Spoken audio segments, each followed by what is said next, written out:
আল্লাহ তাআলা তাই বললেন, ইন্না ইয়াওমাল ফাসলি কানা মিকাত, ইয়াওমা ইউনফাখু ফিস-সূরি ফাতাতুনা আফওয়াজা। সেদিন সিংহায় ফুৎকার দেওয়া হবে, ফুৎকারের ফলে কি হবে?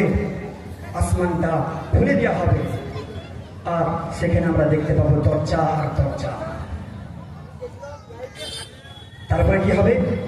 ওয়াসুয়্যিরাতিল জিবালু ফাকানাত সারাবা, পাহাড়গুলোকে চালিয়ে দেওয়া হবে, ফলে তা মরীচিকায় পরিণত হবে। আয়াতে কারিমার এই হচ্ছে সংক্ষিপ্ত তর্জমা। এটা হচ্ছে সূরা নাবা কিছু আয়াত। সূরা নাবা হচ্ছে নবী করিম সাল্লাল্লাহু আলাইহি ওয়াসাল্লাম বলেছেন, কেউ যদি পরকালীন দৃশ্য নিজ চোখে দেখতে চায় যে কিয়ামতের দিন কি কি ঘটবে, সে যেন সূরা আন-নাবা, সূরা আন-নাজিয়া, সূরা ইনফিতার, সূরা আল-কারিয়া সে যেন পড়ে। তাহলে সে নিজ চোখে কিয়ামতের দৃশ্যগুলো দেখতে পারবে, অবলোকন করতে পারবে।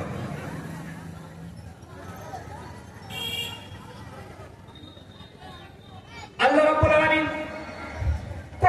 কোরআন কারীমের মধ্যে ঘোষণা দিলেন, আফাহাসিবতুম আন্নামা খালাকনাকুম আবাসান ওয়া আন্নাকুম ইলাইনা লা তুরজাউন। আল্লাহ রাব্বুল আলামিন আয়াতে কারীমার মধ্যে আল্লাহ রাব্বুল আলামিন ঘোষণা দিলেন, আল্লাহ রাব্বুল আলামিন বললেন, হে দুনিয়ার মানুষেরা, শুনে নাও জনাব, আফাহাসিবতুম আন্নামা খালাকনাকুম আবাসান ওয়া আন্নাকুম ইলাইনা লা তুরজাউন। তোমরা কি ভেবে নিয়েছো আমি তোমাদেরকে খামাখা সৃষ্টি করেছি?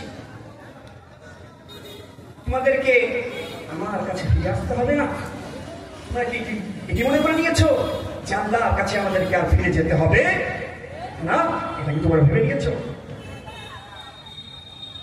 অন্যত্র আল্লাহ রাব্বুল আলামিন বলেন, আয়াহসাবুল ইনসানু আন ইউতরাকা সুদা।